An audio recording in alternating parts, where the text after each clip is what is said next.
Assalamualaikum warahmatullahi wabarakatuh. Halo semuanya, adik-adik. Bagaimana kabarnya hari ini? Semoga kalian dalam keadaan yang sehat, walafiat, dan bisa mengikuti pembelajaran pada kali ini dengan seksama dan baik. Oke, di sini saya Alfa Humeda akan melanjutkan materi yang minggu kali ini tentang simbol dasar dan simbol komponen elektronika. Oke, pertemuan sebelumnya telah dibahas tentang sistem bilangan, yaitu ada sistem bilangan desimal, biner, oktal, dan heksadesimal. Dan sekarang kita masuk ke simbol dasar dan simbol komponen elektronika. Oke, langsung saja ke materi. Sebelumnya di sini ada tujuan pembelajaran.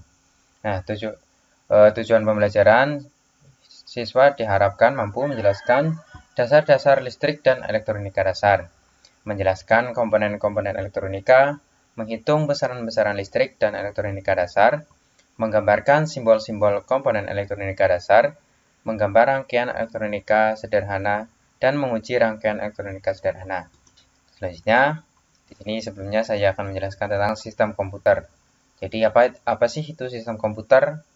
Jadi sistem komputer adalah kumpulan perangkat-perangkat komputer yang dan berinteraksi satu sama lain untuk melakukan sebuah proses pengolahan data sehingga data dapat menghasilkan informasi yang diharapkan oleh penggunanya.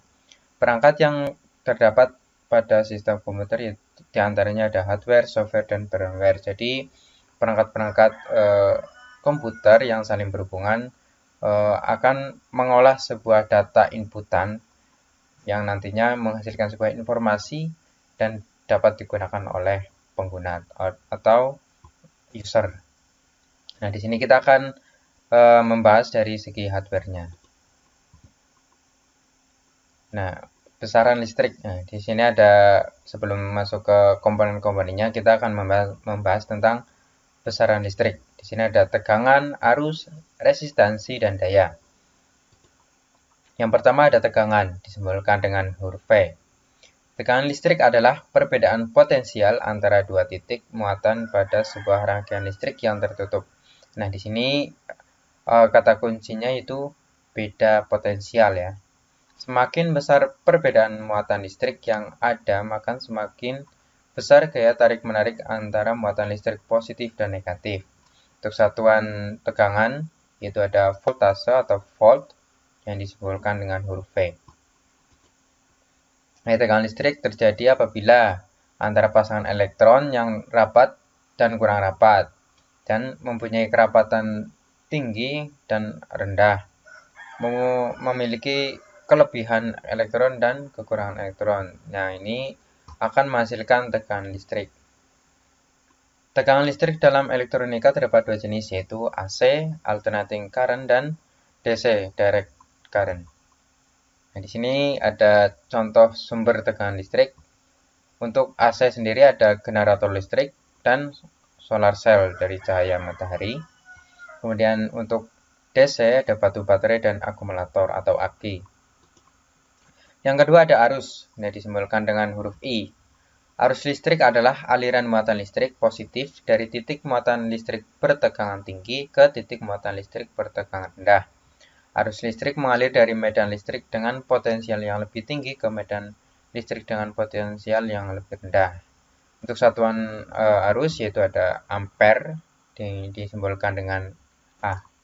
Oke, ada dua macam jenis arus listrik, yaitu ada arus arah dan arus bolak-balik. Yang pertama yaitu arus arah. Aliran listrik yang arahnya tetap disebut aliran listrik searah atau biasa terjadi di aliran tegangan DC atau direct current. Yang dimaksud dengan arus arah bila mana elektron yang bergerak secara terus-menerus dengan arah yang tetap walaupun besarnya berubah. Jadi arahnya tetap ya, ke arah dari kutub negatif, muatan negatif, kemudian mengalir ke lampu, kemudian kembali ke muatan positif, terus muter kembali. Jadi tidak berbalik arah. Ini yang dimakan arus arah. Kemudian arus bolak-balik. Nah, kebalikan dari arus searah ya, aliran listrik yang tidak tetap. Jadi alirnya tidak tetap. Atau bisa disebut aliran bolak biasa terjadi di AC atau alternating current.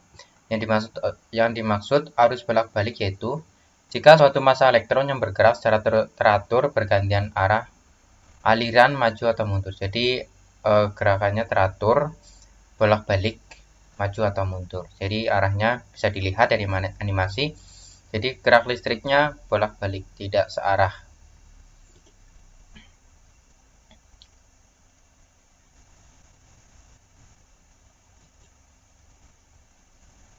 Oke, selanjutnya ada resistansi atau hambatan listrik. Adalah sesuatu yang menghambat atau mengganggu gerak aliran muatan listrik pada sebuah pengantar atau rangkaian listrik. Resistansi atau hambatan listrik pada suatu konduktor listrik diukur dalam satuan ohm. Simbolnya seperti ini. Jadi resistansi atau hambatan listrik biasa digunakan untuk menghambat atau mengurangi aliran listrik dari sebuah rangkaian. Misal, ada masukan daya dari sebuah rangkaian. Setelah melewati duanya akan berkurang, tidak 10 volt lagi, bisa 9, 6, 5 atau sebagainya, karena berkurang karena adanya hambatan atau resistensi. Kemudian ada P, disimbolkan dengan huruf P. Kemudian ada daya, yang disimbolkan dengan daya listrik adalah energi listrik yang timbul pada penghantar pada hitungan waktu tertentu per detik. Misalkan suatu sumber listrik dengan tegangan listrik atau beda potensial V dihubungkan dengan suatu beban dan mengalirkan arus listrik I, di mana energi yang diberikan ke masing-masing elektron yang menghasilkan arus listrik sebanding dengan V atau beda potensial. Satuannya yaitu watt, disimbolkan dengan huruf W. Oke, setelah kita mengetahui definisi dan penjelasan tentang tegangan, arus, resistensi, dan daya, sekarang kita menghitung nilai dari besaran-besaran tersebut. Di sini ada keterangan P untuk daya listrik, V untuk tegangan listrik, I untuk arus listrik, dan R untuk hambatan listrik. Nah, ini rumus untuk menghitung tegangan ada V sama dengan I dikali R. Untuk menghitung arus ada I sama dengan V dibagi R. Menghitung resistensi ada R sama dengan V dibagi I. Untuk menghitung daya ada 3 rumus, ada P sama dengan V dikali I, ada P sama dengan I kuadrat dikali R, atau P sama dengan V kuadrat dibagi R. Oke, kita lanjut ke contoh soal. Untuk rangkaian seri di sini diketahui ada 2 hambatan, R1 1 ohm, R2 3 ohm, dan jumlah daya ada 6 volt. Kita akan menghitung tegangan, arus, hambatan, dan daya. Oke, yang pertama kita akan menghitung hambatannya. Jadi di sini karena rangkaian seri, langsung kita jumlah R1 dan R2, ada 1 ohm dan 3 ohm. Kita masukkan ke rumus, R total sama dengan 1 tambah 3 sama dengan 4 ohm. Jadi R total di sini ada 4 ohm. Sekarang kita menghitung arusnya. Jadi di sini sudah diketahui dayanya sebesar 6 volt dan hambatan 4 ohm.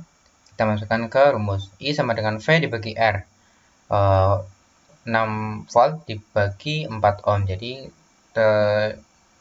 menjadi 1,5 ampere. Jadi besar arus yang mengalir sebesar 1,5 ampere. Kemudian kita hitung tegangan. Misal tegangan di sini belum diketahui, hanya diketahui hambatan dan arus listrik. R total ada 4 ohm, arus listriknya 1,5 ampere. Kemudian kita masukkan ke rumus, V sama dengan I dikali R. 1,5 dikali 4. Jadi ketemu tegangannya 6 volt. Kemudian kita menghitung dayanya. Di sini hambatannya sebesar 4 ohm, arus listrik 1,5 ampere, dan tegangan 6 volt. Langsung kita pilih salah satu rumus. Kita pilih P sama dengan V dikali I, tegangan dikali arus listrik sebesar 6 volt dikali 1,5 ampere. Jadi ketemu daya 9 watt.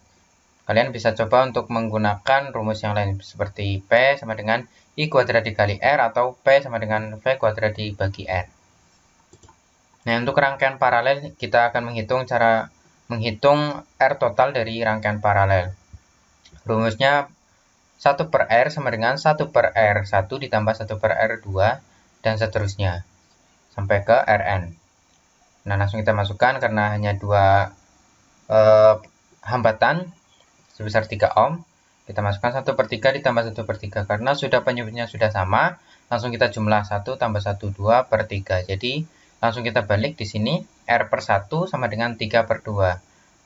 R sama dengan 1,5 ohm. Jadi besar total nilai hambatannya yaitu sebesar 1,5 ohm. Ini untuk rangkaian paralel. Oke, selanjutnya kita langsung ke materi selanjutnya, yaitu tentang jenis-jenis komponen elektronika dan simbol. Nah, komponen pertama yaitu ada resistor.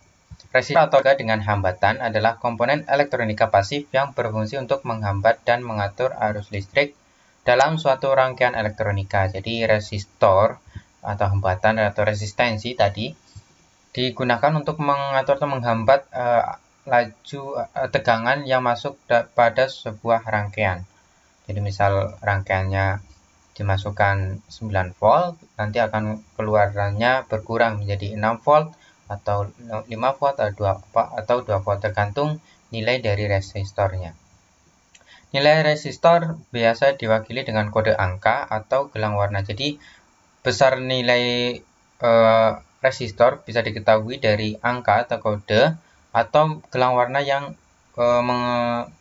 berada di bungkus resistor. Biasanya ada warna hitam, merah, kuning, dan lain-lain untuk mengetahui besar nilai hambatannya. Jenis-jenis resistor diantaranya yaitu resistor yang nilainya tetap, 1. Kemudian yang kedua dari resistor yang nilainya dapat diatur. Jadi resistor bisa diatur nilai hambatannya dari 0 sampai dengan 50 misal. Jadi sesuai yang dibutuhkan oleh kita. Misal kita butuh 40 ohm, kita putar ke arah 40 ohm untuk mengatur hambatannya. Biasa disebut juga variabel resistor atau potensiometer. Yang ketiga ada resistor yang nilainya dapat berubah sesuai dengan intensitas cahaya. Jadi nilai dari resistor atau nilai hambatannya berubah karena sesuai dengan intensitas cahaya. Jadi semakin besar intensitas cahaya yang mengenai resistor, akan semakin besar juga hambatan yang dihasilkan atau nilai hambatannya. Ini bisa disebut LDR atau Lag Dependent Resistor. Yang keempat ada resistor yang nilainya dapat berubah sesuai dengan perubahan suhu. Jadi kalau tadi berubah karena intensitas cahaya, yang ini PTC atau NTC ini berubah karena perubahan suhu. Ini bisa disebut PTC atau Positive Temperature Coefficient dan NTC Negative Temperature Coefficient. Ini untuk bentuk-bentuk resistor. Ini untuk resistor tetap seperti ini. Angka ini menunjukkan besar nilai hambatannya. Dan ini untuk resistor yang harus menghitung gelang-gelang warna dari resistor tersebut untuk mengetahui nilai hambatannya. Untuk simbolnya seperti ini atau seperti ini. Ini untuk variabel resistor. Ini seperti volume pada speaker yang bisa diputar ke arah kanan dan ke kiri untuk mengubah nilai hambatannya. Untuk simbolnya hampir sama, hanya ada tanda panah di tengah-tengah miring. Ini untuk yang kedua juga sama. Kemudian yang LDR. Nah, bagian sini adalah bagian yang menerima cahaya. Jadi semakin kuat cahayanya akan semakin besar hambatannya. Ini simbolnya ada tanda panah 2 mengarah ke resistor, ini menunjukkan cahaya. Kemudian ada termistor nih, bentuknya seperti ini. Untuk simbolnya seperti ini, ada minus T. Yang kedua ada kapasitor. Kapasitor atau disebut juga dengan kondensator adalah komponen elektronika pasif yang dapat menyimpan energi atau muatan listrik dalam sementara waktu. Fungsi-fungsi kapasitor diantaranya adalah dapat mengubah gelombang radio pada rangkaian tuner sebagai perata arus, pada rectifier, dan juga sebagai filter di dalam rangkaian power supply atau suatu daya. Jadi kapasitor dapat menyimpan aliran muatan listrik untuk sementara waktu dalam jumlah yang kecil, jumlah tertentu. Hampir sama kalau baterai bisa menyimpan muatan listrik yang banyak. Kalau untuk kapasitor hanya muatannya sedikit dan sementara waktu. Satuannya itu farad, disimbolkan dengan F. Jenis-jenis kapasitor antaranya yaitu ada kapasitor nilainya tetap dan tidak berpolaritas. Nah, biasanya namanya sesuai dengan bahan yang pembuatannya. Jadi ada kapasitor kertas, kapasitor mika, kapasitor polister, dan kapasitor keramik. Yang kedua ada kapasitor yang nilainya tetap, tetapi memiliki polaritas positif dan negatif. Kapasitor tersebut adalah kapasitor elektrolit atau elektrolit kondensator atau ELKO, dan kapasitor tantalum. Yang ketiga ada kapasitor yang nilainya dapat diatur atau diubah-ubah, bisa dibesarkan atau dikecilkan. Ini disebut juga variabel kapasitor. Ini bentuk dari kapasitor non polaritas seperti ini. Untuk simbolnya seperti ini ya. Untuk kapasitor elektrolit yang berpolaritas bentuknya seperti ini. Untuk simbolnya hampir berbeda, ada tambah plus di sini, ada simbol plus di sini untuk yang berpolaritas, jadi ada plus ada minus.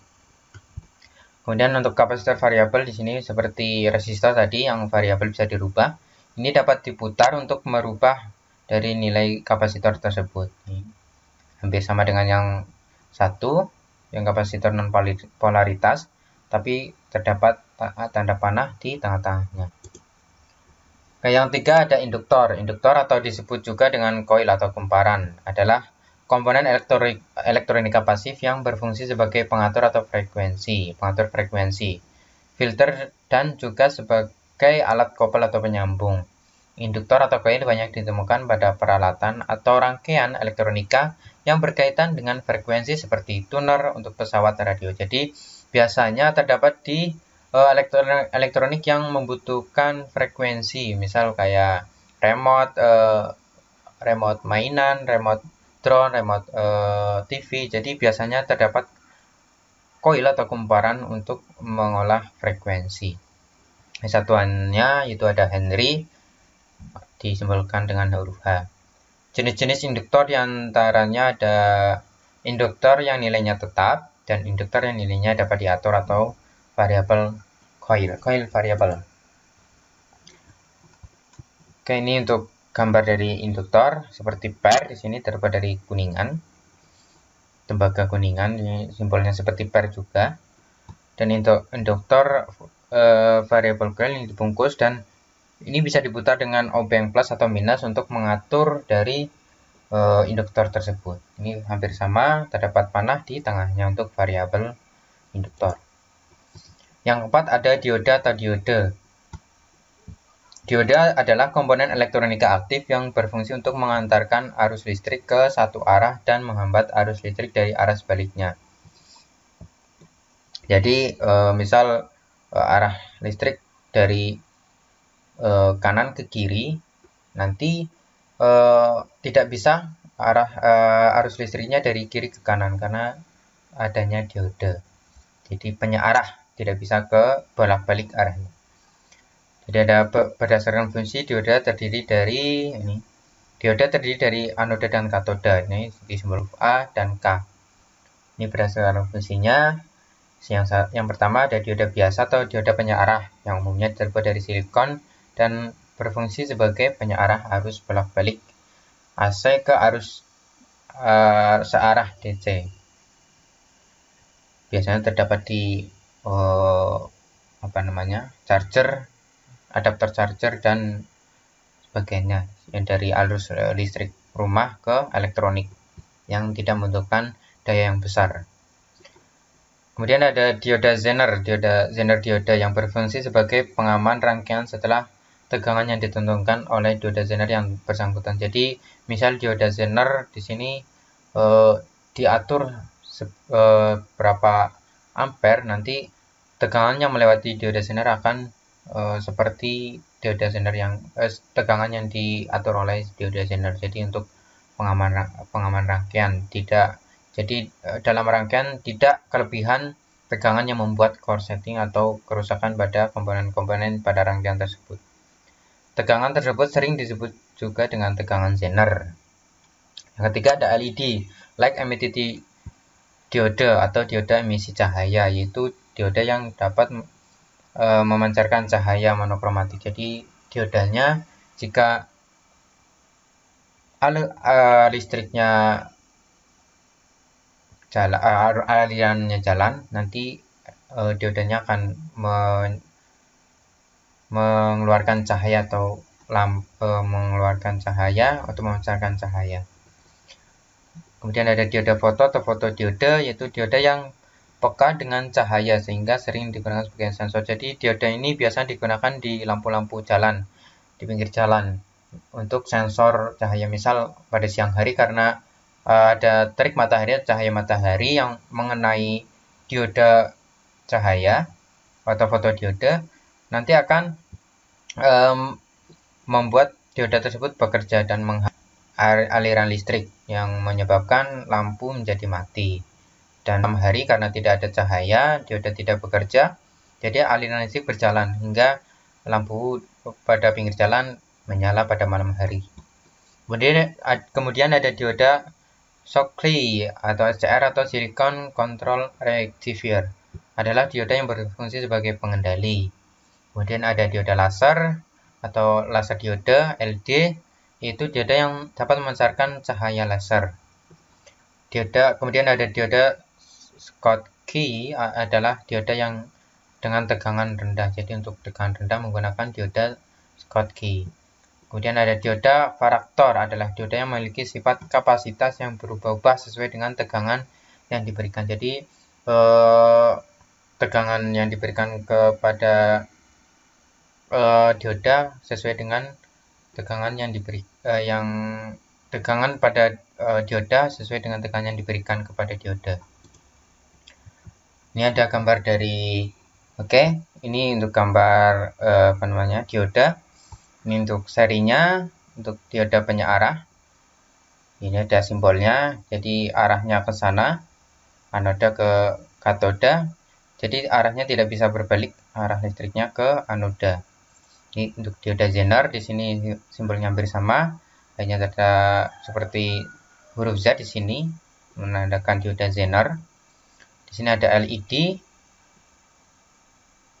Jadi arah jika mengalir ke sana, aliran ke sana, listriknya lampunya akan menyala. Kalau aliran ke sana, lampunya akan mati. Jadi tidak menyala karena aliran terhambat di sini. Kemudian ada dioda foto. Jadi ini untuk menangkap cahaya. Jadi ketika ada cahaya yang mengenai dioda, hambatan di sini akan berhenti. Jadi tidak bisa mengaliri listrik. Jadi kalau tidak terkena cahaya, nanti akan tekanan atau arus listrik akan mengalir untuk menyalakan lampu di pinggir jalan. Misalnya salah satu untuk sensor di pinggir jalan. Kemudian ada SCR untuk pengontrol. Ini DG bagian untuk pengontrolnya hampir sama, hanya ada tambahan di sini. Untuk dioda laser di sini yang mengeluarkan cahaya laser. Untuk simbolnya seperti ini. Ada lingkaran besar di tengahnya ada segitiga dan keluaran cahaya. Yang kelima ada transistor. Transistor merupakan komponen elektronika aktif yang memiliki banyak fungsi dan merupakan komponen yang memegang peran penting dalam dunia elektronik modern saat ini. Jadi transistor terdapat di seluruh perangkat elektronik ya. Jadi perangkat elektronik pasti perlu transistor sebagai komponen utama. Beberapa fungsi transistor diantaranya adalah sebagai penguat arus, sebagai switch, pemutus dan penghubung, stabilitas tegangan, modulasi sinyal, penyarah, dan lain sebagainya. Jadi sangat banyak fungsi dari transistor. Transistor terdiri dari 3 terminal kaki, yaitu base, emitor, dan kolektor. Berdasarkan strukturnya, transistor terdiri dari 2 tipe struktur, yaitu PNP dan NPN. Ini seperti apa? Nanti kita jelaskan. Contoh transistor yaitu UJT, Uni Junction Transistor, FET, Field Effect Transistor, dan MOSFET, Metal Oxide Semiconductor, FET.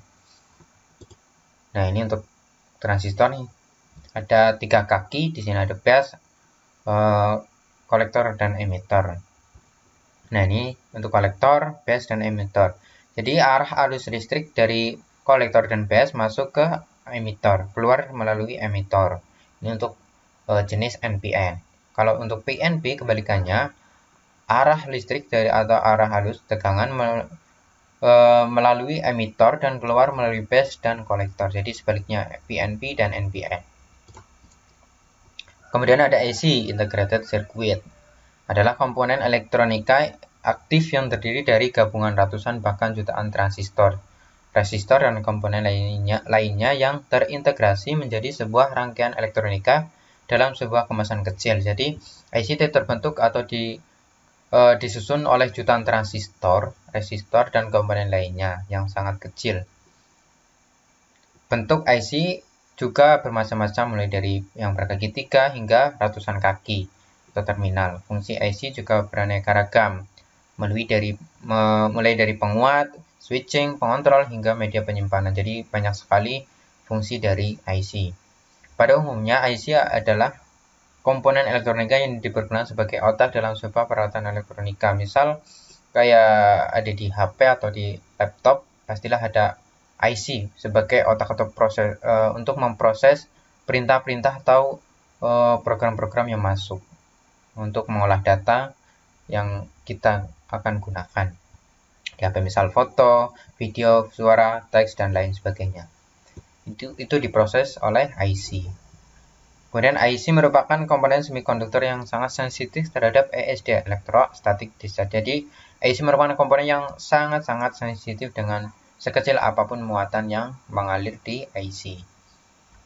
Sebagai contoh, IC merupakan berfungsi sebagai otak pada sebuah komputer yang disebut sebagai mikroprosesor. Biasa kita sebut prosesor ya.